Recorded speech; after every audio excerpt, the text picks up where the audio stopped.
가족 간의 증여세 없이 현금 주는 4가지 방법의 두 번째 편입니다. 혹시 앞에 1편을 안 보신 분들은 반드시 1편부터 여기 위에 누르셔서 1편부터 보고 오시면요, 효과가 2배 나실 겁니다.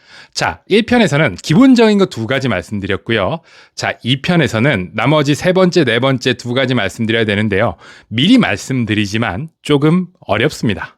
다만 어려운 만큼, 남들 안 하는 것만큼 더 효과가 좋을 수는 있겠죠.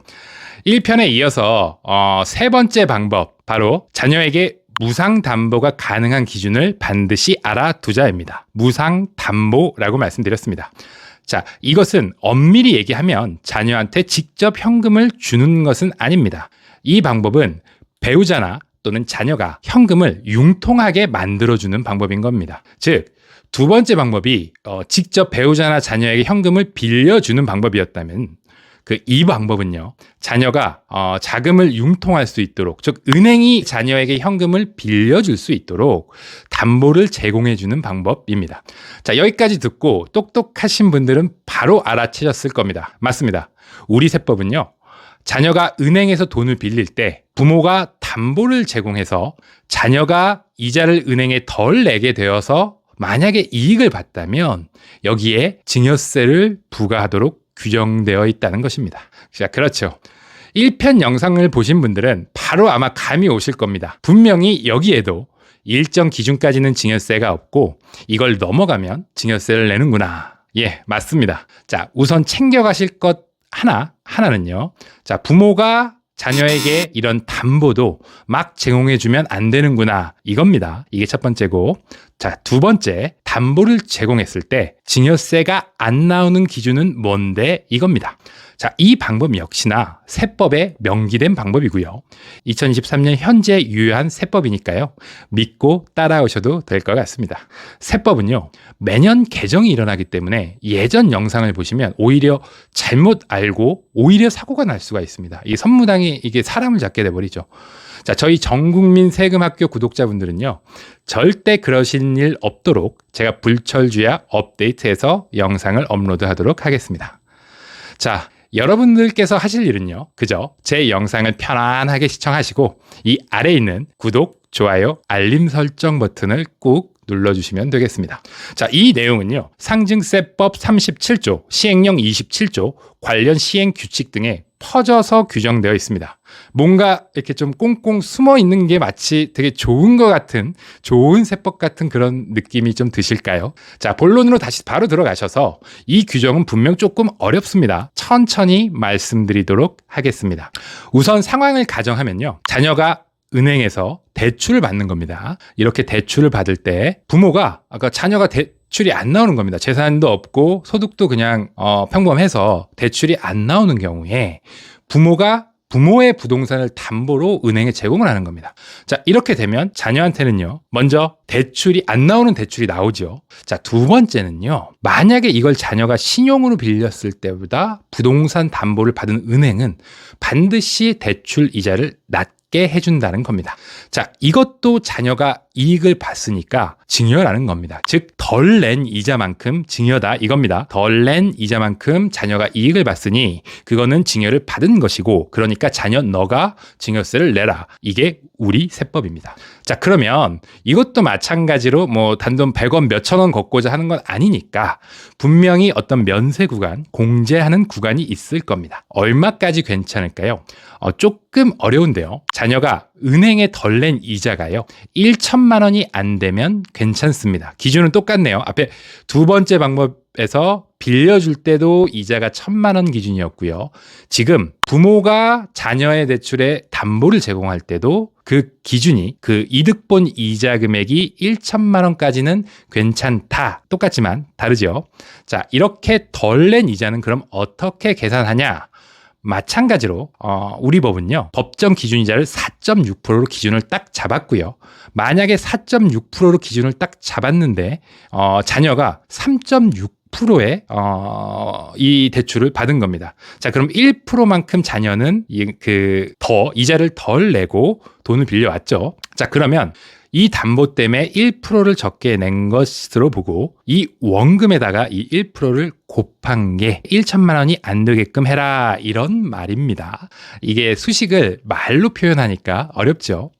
자, 예를 들어 자녀가요 10억을 은행에서 빌렸다고 가정을 하겠습니다. 자, 그래서 이자율은 3.6%, 그러니까 증여세법 기준 이자율은 4.6%보다 좀 싸게 3.6%의 10억을 빌려왔습니다. 자, 그럼 1% 자녀가 이익을 받고요. 자, 그럼 10억이 원금이라면 이 10억의 1%는요 딱 1천만 원이 되는 겁니다. 딱 1천만 원 되죠. 자, 그럼 증여세가 딱 없는 구간이다, 이런 말입니다. 자, 1천만 원 이내면 이득 본 게 그 증여세가 없고, 이걸 넘어가면 당연히 세금을 내란 말입니다. 자, 다소 복잡하죠. 또 만약에 자녀가 변동금리로 이걸 빌렸습니다. 그래서 올해는 3.6%, 물론 뭐 고금리니까 이거보다 더 높겠지만서도 요즘 만약에 내년에는 갑자기 4.2%, 그러다 또 내후년에는 뭐 2%, 예를 들어 그렇게 된다면, 자, 이게 계속 요동을 치죠. 매년 1년 기준으로 이 1천만 원을 계산하니까요.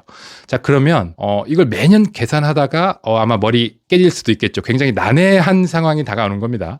자, 그러니까 지금처럼 10억에 1%딱 1천만 원 이렇게 하지 마시고 조금 보수적으로 보셨어요. 좀 여유를 두고, 예를 들어 방금 그 정도 상황이다, 그럼 그냥 한 5억 정도 하시는 겁니다. 그럼 이자가 요동친다 한들 그렇게 증여세를 낼 일은 없으니까 그 정도면 한 5억 정도는 이렇게 해서 담보로 좀 대출해서 빌려받을 수 있겠구나 해서 러프하게 한번 계산하시고 보수적으로 어떤 충분한 캐파를 두시고 그렇게 결정하시면 될 것 같습니다. 사실 이런 이자 이득 보는 것보다 사실은 자녀들은 이게 대출이 아예 안 나올 수가 있는데, 부모가 대출을 제공한다면 담보를 제공한다면 만약에 자녀가 대출을 받을 수 있다? 그러니까 이게 더 어떻게 보면 더 큰 그 이득이라고 말할 수 있겠죠. 자, 요즘 같은 고금리 시대에는요, 위 증여세가 나올 확률이 매우 낮아지겠지만 변동금리로 대출을 받으시면요, 나중에 또 어떻게 될지 모르죠. 그러니까 이 부분 또 유의하셔야 하고요. 혹시나 이미 담보를 제공하신 분들은요, 기준 금액을 넘었는지 한번 검토해 보시고 뭐 원금을 일부 상환한다던가 하는 식으로 좀 맞춰 놓는 것이 조금 좋으실 것 같습니다. 예정인 분들은 당연히 뭐 담보 제공할 예정인 분들은 당연히 기준 금액보다 좀 여유 있게 세팅을 하시는 게 좋을 거고요. 매년 저거 넘었나 안 넘었나 뭐 계산하는 것만큼 이렇게 머리 아픈 것도 없으시니까요. 자, 이렇게 증여세 없이 현금을 이전하는 4가지 방법 중에 자, 3번째 방법을 말씀드렸습니다. 자, 첫 번째 방법은 돈을 그냥 줄 때 6억 5천 2천 무슨 내용인지 기억 나셔야 되고요. 안 나시면 돌아가셔야 됩니다. 자, 두 번째 방법은요, 딱 2억 외우라 말씀드렸습니다. 이것도 기억 안 나면 돌아가셔야 됩니다. 자, 4번째 방법 시작하겠습니다. 4번째 방법, 자녀가 만약에 창업 요건을 맞추는 경우 5억까지는 세금 없이 줄 수 있는 방법이다, 이겁니다. 자, 이 법은요, 증여세법이 아니고 조세특례 제한법이라는 법에 규정된 법입니다. 조세특례라는 말에서처럼 국가가 어떤 특정 행위를 장려할 때 어떤 특례를 주는 것을 말하는데요. 국가가 창업을 장려하니까 만약에 창업 목적으로 부모가 그 창업 자금을 자녀에게 준다면 이건 일종의 혜택을 주겠다, 이런 이야기입니다. 5억을 초과하는 부분도요, 한 50억까지는 10%라는 굉장히 낮은 세율로 과세를 하니까 충분히 검토해 볼 만한 그런 제도입니다. 다만 나중에 상속세에서 꼭 정산을 하긴 하는데요, 수십 년 후에도 지금의 이 5억으로 모아 계산을 하니까 돈의 시간 가치를 생각하면 꽤 괜찮은 방법이죠. 그러니까 요즘 세대는 예전처럼 좋은 대학을 나오면 좋은 직장에 가고 거기서 정년까지 봐서 퇴직을 하고 이후로 노후 생활을 보내는 이런 공식이 깨진 세대이죠. 그래서 어느 때보다 20대 창업도 많고 30대도 마찬가지고요. 요즘 10대까지 창업을 하더라고요. 자, 이때 자녀의 창업 자금으로 금전을 주는 경우에는 5억까지 세금이 0, 초과하는 일정액까지는 10%라는 말입니다.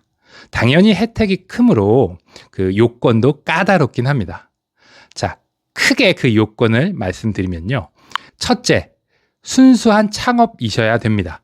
무슨 말이냐면요, 자녀분께서 하시려는 사업이 기존 사업을 인수한다거나 또는 원래 하던 사업을 법인 전환하신다거나 아니면 이미 창업한 것에 대해서 창업한 회사에 대해서 자금을 지원한다거나 이런 것들은 안 된다는 말입니다. 자, 두 번째 요건은요, 업종 요건이 있습니다. 업종이 그 법에 이렇게 열거해 놨는데요. 이걸 다 말씀드리기는 너무 길어지니까 대표적인 것들로 단순 도소매는 안 됩니다. 안 되고요.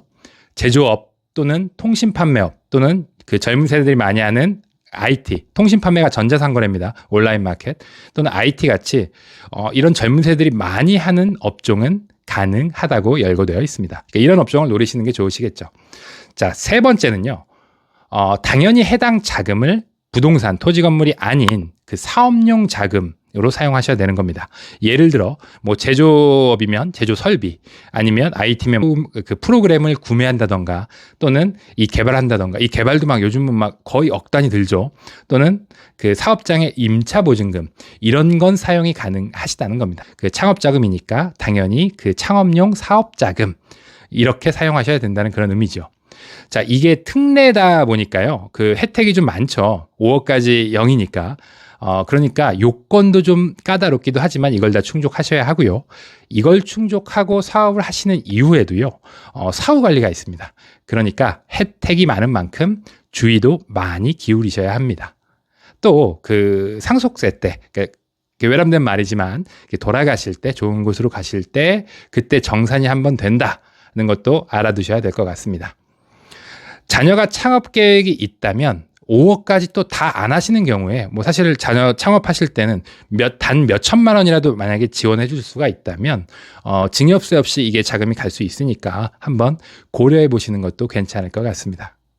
자, 이렇게 증여세 없이 현금을 이전하는 4가지 방법을 모두 알려드렸습니다. 짧고 빠르게 복습 한번 가보겠습니다. 자, 첫 번째 방법. 돈을 그냥 줄 때 가족 간에는 일정 구간까지 증여세가 안 나오는 구간이 있다. 외울 거 6억, 5천, 2천. 자, 이거 기억 안 나면 바로 돌아가서 영상 한 번만 더 봐주시길 바랍니다. 자, 두 번째 방법은 그렇다면 그냥 주는 거 말고 가족 간에 돈을 빌려줄 때 이건 2억까지는 무이자로 괜찮다. 2억 외워두시라고 말씀드렸고요. 자, 세 번째 방법은 만약에 자녀나 배우자가 자력으로 대출을 받을 수가 없는데 부모가 또는 그 배우자가 담보를 제공해 줄 수 있다면 이 경우에도 그 돈을 빌려 받은 사람이, 자녀라고 그냥 말하겠습니다. 자녀가 이익 본 게 1천만 원 미만이다. 그렇다면 이것도 증여세가 안 나온다 말씀드렸고요. 자, 네 번째 방법은 만약에 자녀가 창업을 한다고 했을 때 그게 부동산 용도가 아니고 순수 창업이면서 그 업종을 만족한다 하면은 5억까지는 세금이 안 나오고 초과하는 일정 부분까지는 10%라는 굉장히 낮은 세율로 증여세를 과세를 한다. 이렇게 요약드릴 수가 있겠네요. 당연히 지금 우리 구독자분들께서는 무슨 이야기인 줄 다 기억나실 걸로 믿겠습니다. 세법은 참 딱딱해서요. 이 영상을 저도 만들 때 어떻게 하면 구독자님들이 쉬우면서도 귀에 좀 쏙쏙 들어오게 할까 엄청나게 고민을 많이 합니다. 그렇게 다시 고쳐 쓰고 또 고쳐 쓰고 다시 말해보고 이렇게 하고 있죠. 어떠신가요? 혹시 영상에 부족한 것이 있거든요. 댓글로 남겨주시면 제가 긍정적으로 반영해서 다음번에는 더 좋은 영상으로 찾아뵙도록 하겠습니다. 아차, 차용증 양식 만약 원하시는 분들은요. 아래에 있는 더보기 또는 댓글에 있는 네이버 카페에서 퍼가실 수 있도록 그 주소 남겨드렸으니까 참고해 주시기 바랍니다. 자, 여기까지 우리 구독자님들께서 몰라서 더 내는 날이 없는 그날까지 전국민 세금학교 싱크텍스였습니다. 감사합니다.